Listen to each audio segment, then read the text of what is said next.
Hey guys, and welcome to episode 6 in my little series Focus on Fallschrimjager.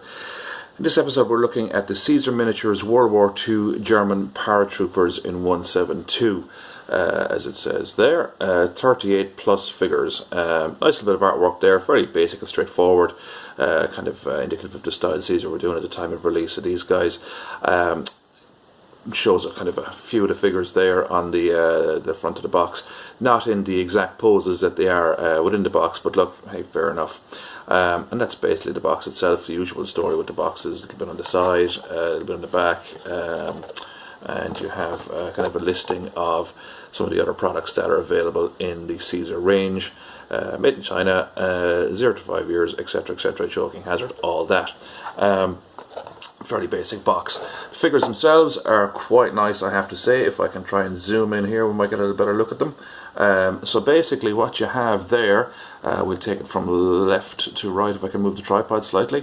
So on the left hand side there you have a guy advancing with his Car 98. It's a nice pose, basically because whatever way they've molded or sculpted them, you kind of get a nice angle on that rifle. It's not across the chest or sticking out kind of very forward. It's at a kind of a natural sort of an angle. So in fairness, that's quite that's quite tasty. I have to say the detail on Caesar figures, as per usual, is exceptional. I do find them a little small in comparison to some other brands, but nothing too serious. I wouldn't quite say they're 176, but they're a little bit on the small side, I find. Next to that chap there we have a guy kind of in a ready position. This chap here, he's quite good, a nice natural pose again. He has his Car 98 ready. He may have a rifle grenade on the top of that rifle. I'm not sure whether it's just kind of a sculpting kind of formation issue, but it kind of looks like a rifle grenade. I don't know. I'd have to have a bit of research done and see what a German rifle grenade looked like.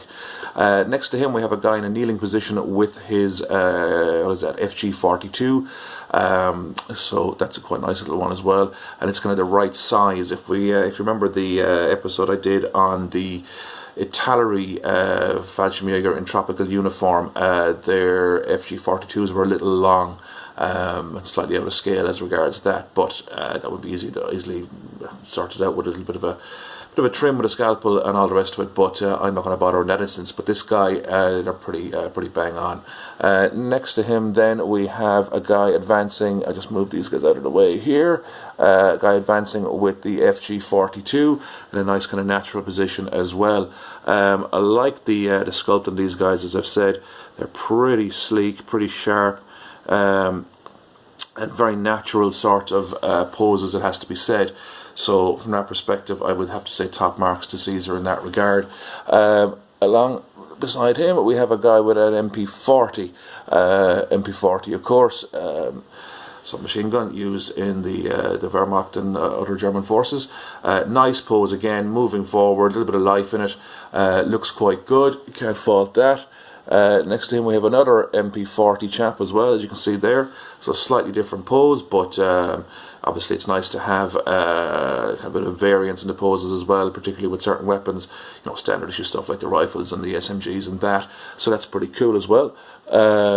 Next to him we have this guy, if I can just get him into shot, which is center of the studio.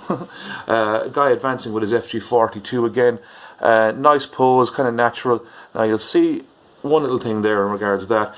He's kind of leaning to one side. I notice in the Caesar range, any of the ones I've got, I have a few other German infantry sets as well from years back. They tend to come in a plastic bag, and here is said plastic bag. And as a result then they're not on the sprue, and I find that they get a little bit of I don't know, are they kind of crushed in transit, or is it a kind of a factory issue, whatever, but I find a lot of the time they're a little bit weak in the ankles, shall I say, kind of like myself at my age, and as a result they have to be kind of straightened up a little bit like that. So what I'll do is dip that guy in a little bit of hot water and then into a little bit of iced water to try and get him kind of back into a more natural position. But I find that with a lot of the Caesar stuff that happens to be the case. I don't know if you guys have that problem or not, but that's what I find. Guy there with the ubiquitous Panzerfaust. anti-armor weapon, of course, and that's a nice little pose as well. He's kind of adjusting the looks like the sight on it in a firing position or whatever. Detail is lovely, of course, as well, and as I say, you can't fault Caesar from a detail perspective, it has to be said. So that is the Fallschrimjager guy. There is also kind of your standard issue grenade throwing chap. I find that Caesar, the kind of in the German range anyway, any of them that I have a couple of sets from Caesar in their German infantry, that the grenade throwing poses are all very similar, very much like this, or in a kneeling position. You know, the extended left arm, the right hand back, and so on and so forth, and that kind of a body pose, which is fine, absolutely. I mean, you know, if you're going to throw a German hand grenade, I suppose that's kind of the way you're going to get the best momentum out of it. So from that perspective, there's no faults there. But as I say, it's just very similar poses throughout their range, which, look, that's fair enough. After that, then we have who have we got here? We've got MG34 in the prone position. Quite nice. Detail on that figure is lovely. Not sure if you can see there, but the kind of the ventilated barrel, the holes in the barrel shroud are quite clear. All the detail on the uniform, the webbing, and all the rest of it is pretty bang on. I've had a look at some reference material, and in fairness to Caesar, they've nailed it pretty well, I have to say. Not too much in the line of mistakes there. It would have been nice to have an assistant gunner for that chap there. However, he does have the Trommel magazine, or the drum magazine on the 34 there. So I suppose you could argue you might need the assistant, but I suppose in a LMG or light machine gun role, I mean, I suppose most machine gun teams would have had at least an assistant. But at the same time, look, that's fine. Another prone figure here is this chap, which is just your standard issue Kar 98 rifleman in the prone position. That's fine. A little bit of excess plastic and the left arm, sort of crook of the elbow back to the rifle there, but a scalpel will take care of that. And nothing to be faulted there, really.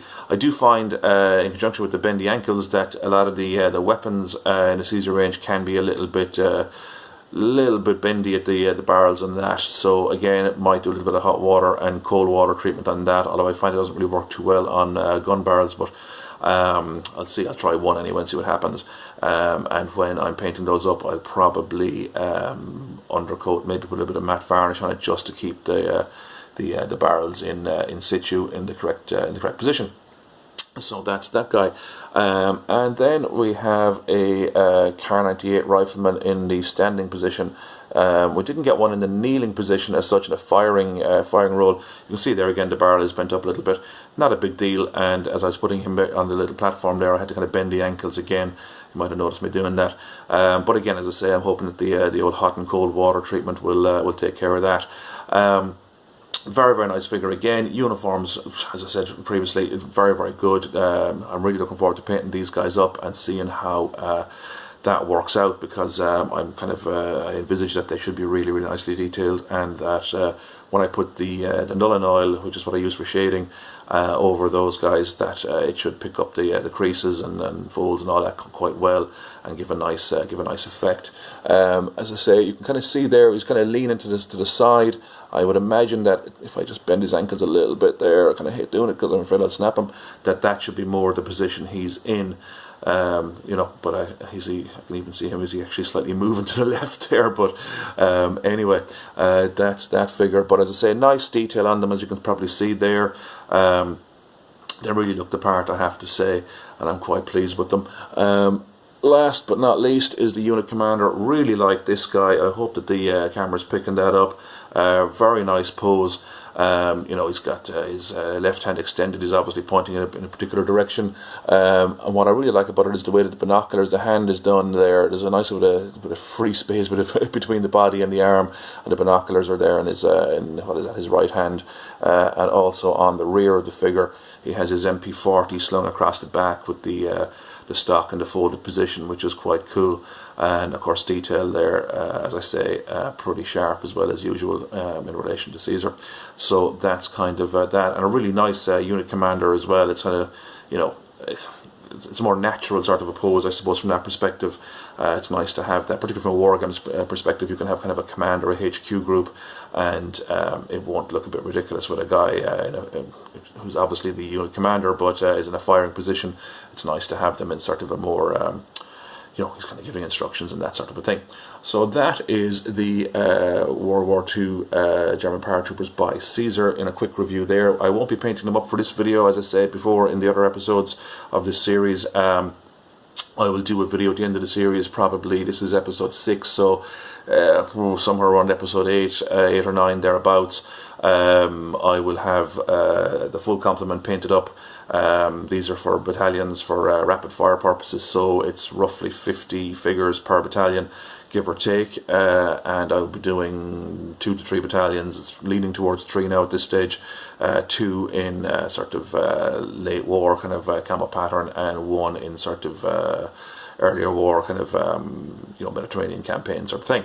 So that's where I'm leaning with those, and they'll be kind of intermixed in the battalions. Normally I try to keep them